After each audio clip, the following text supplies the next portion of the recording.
prior to joining Hilltop, I was working for a pharmaceutical company.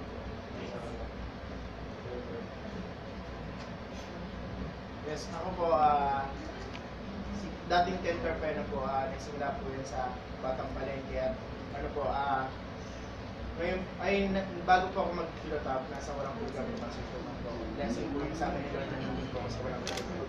Ayun po. Hi, good evening po. Ako po si Martin De Vera. Before joining to the top, architecture student po ako ng UST. Ayun, nag-stop ako for this show kasi gusto ko talaga pa rin yung pangalan. So po, Joshua Kale po.